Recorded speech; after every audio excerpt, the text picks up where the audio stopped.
My wife leaned into my ear, her grip on my arm like a steel vise. "Grab your coat. We are leaving right now. Don't look at him." I thought maybe the champagne had gone to her head, or perhaps the stress of the evening was too much, but then she dragged me toward the exit, locked the car doors the moment we were inside, and held up a tablet with trembling hands. She whispered, "Look at this." What I saw left me frozen. My son wasn't just celebrating my milestone, he was counting down the minutes to my death. But before I tell you how a father survives his own child, I need to know, where are you listening from? Comment your city below. Your support helps spread this warning to families who think they are safe. Now let me take you back to where the nightmare began. The Skyline Ballroom in Seattle was a sea of tuxedos and emerald gowns.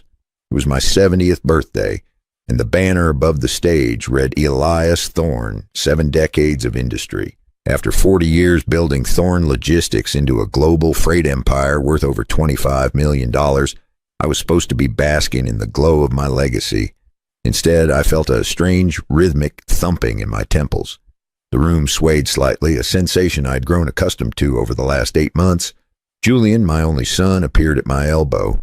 He was 40 years old, handsome in a way that usually charmed investors, but tonight his smile didn't reach his eyes.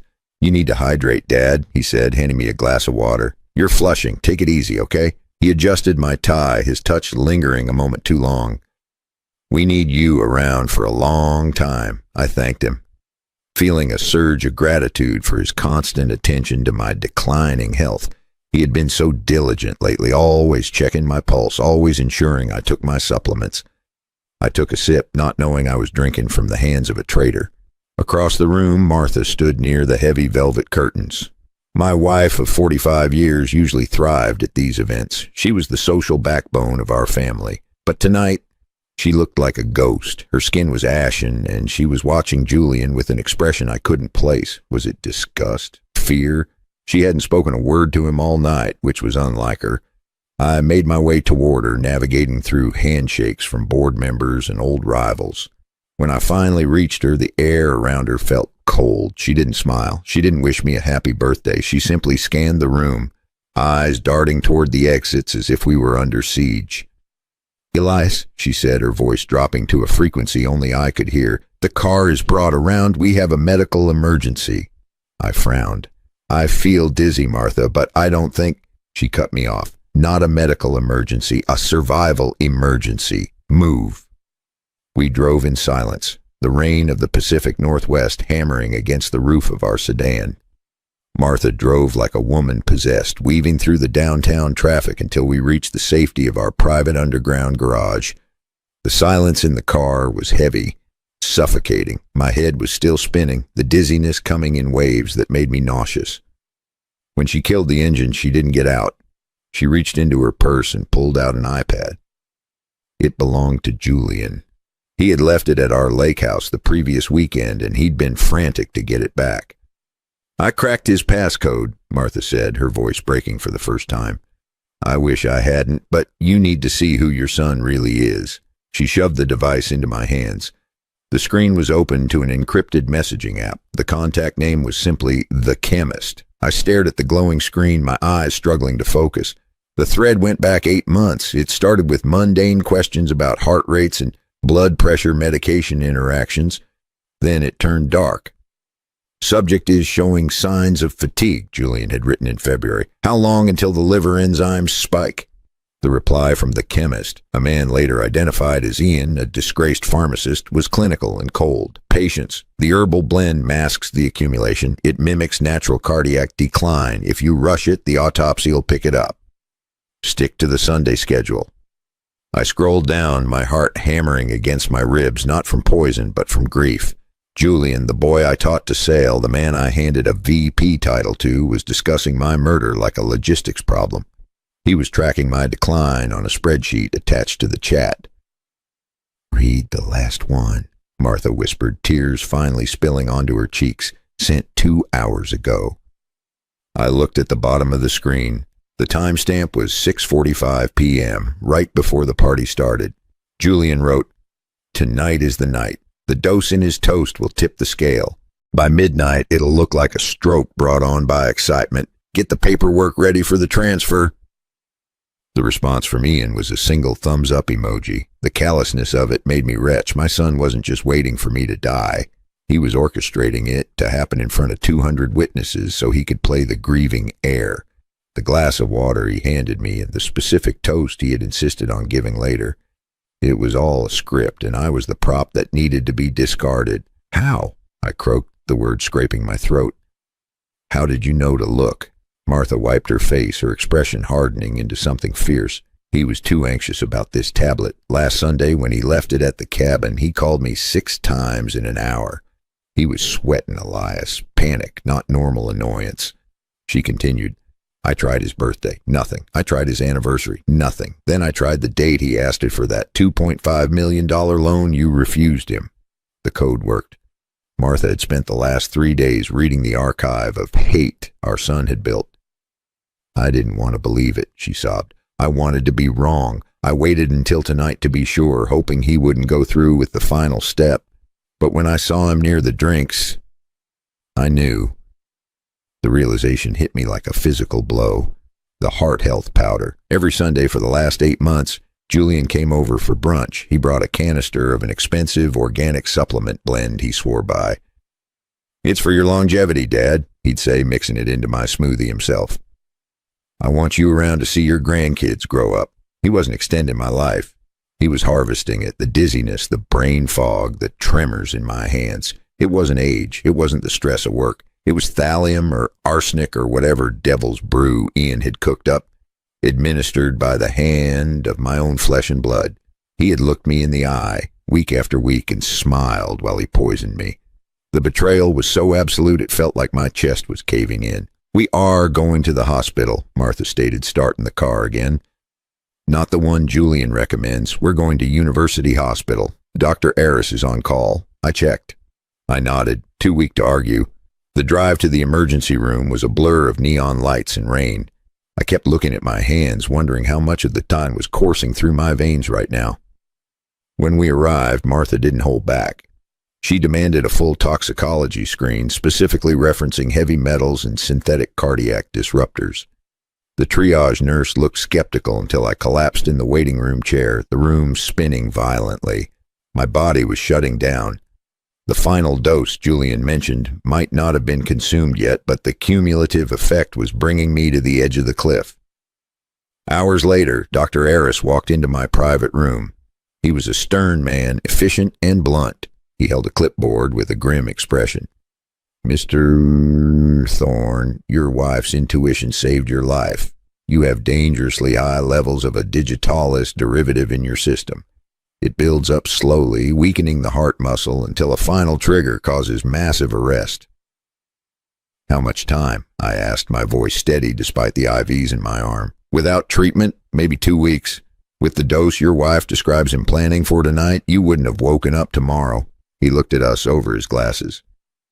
"I'm required to report this to the police. This isn't an accidental overdose. This is precise, calculated administration." Lying in that hospital bed, staring at the ceiling tiles, the sadness evaporated. It was replaced by a cold, hard rage. It started in my gut and spread outward, burning away the fear. Julian wanted my money. He wanted the company. He wanted to clear his gambling debts I'd refused to pay because I wanted him to learn responsibility. He had decided that my life was worth less than his comfort. I looked at Martha, sleeping uncomfortably in the chair next to me. She had saved me. Now I had to save us. I wasn't going to just let the police pick him up. That was too easy. He needed to be exposed. He needed to understand that he hadn't just failed. He had picked a fight with the man who built an empire from nothing. By Tuesday, I was discharged, secretly moved to a hotel suite downtown, and we told no one. I called Silas, my personal attorney, and a man who could scare sharks out of the water. We met in the hotel room, the curtains drawn. Silas listened to the timeline, reviewed the screenshots Martha had taken, and read the toxicology report. "We have enough for an arrest," Silas said, rubbing his chin. "But if you want a conviction that sticks, one that ensures Vanessa goes down too, we need them to admit it. We need the smoking gun on tape." Silas introduced us to Detective Brogan, a retired officer now working private security. "We set a trap," Brogan suggested. "A celebration. Tell him you're feeling better. Tell them you've made a decision about the will. The investigation into my daughter-in-law, Vanessa, brought up skeletons we never knew existed. Brogan had done a deep dive. Vanessa wasn't just a high-maintenance socialite. She was a widow. Her first husband, a tech developer in Portland, had died 5 years ago. A hiking accident where he fell from a ridge. She inherited a modest fortune then, which she burned through in 2 years. Now she was pushing Julian. The text revealed she was the architect. She was the one pressuring Julian about the timeline, telling him to be a man and finish it. Julian was the weapon, but Vanessa was the hand aiming it. She was a black widow, and she had spun her web around my foolish, greedy son. The plan was set for Friday, a private family dinner at our estate. Just the four of us. Brogan's team went in on Thursday while the house was empty. They installed pinhole cameras in the dining room chandelier, the kitchen backsplash, and even the study. Audio sensors were placed in the flower arrangements. We were turning my home into a stage for their downfall. I sat in the surveillance van with Brogan, watching the feed test. The clarity was terrifying. I could see the grain of the wood on the dining table. If they try anything, Brogan said, tapping the screen, we'll have it in 4K. And I have a medic team on standby in the guest house. You won't actually ingest anything. I made the call on Wednesday morning. My hands didn't shake. I dialed Julian's number. He answered on the first ring, sounding wary. Dad, where have you been? We've been worried sick. You disappeared from the party. I know, son. I lied, my voice sounding frail but optimistic. I had a spell. Went to a private clinic to rest, but it gave me clarity. I realized I can't hold on to the reins forever. I want you and Vanessa to come over Friday for dinner. I have paperwork drawn up. I'm transferring the controlling shares to you immediately. The silence on the other end was heavy with greed. Really, Dad? He asked, his voice brightening. That's great. We'll be there. Friday arrived with a gray, oppressive sky. Martha spent the afternoon cooking. She made roast lamb, Julian's favorite. The scent filled the house, a cruel reminder of the happy memories we once shared here. I sat in my study, a glass of amber liquid on my desk, untouched. I felt like an actor preparing for the final act of a tragedy.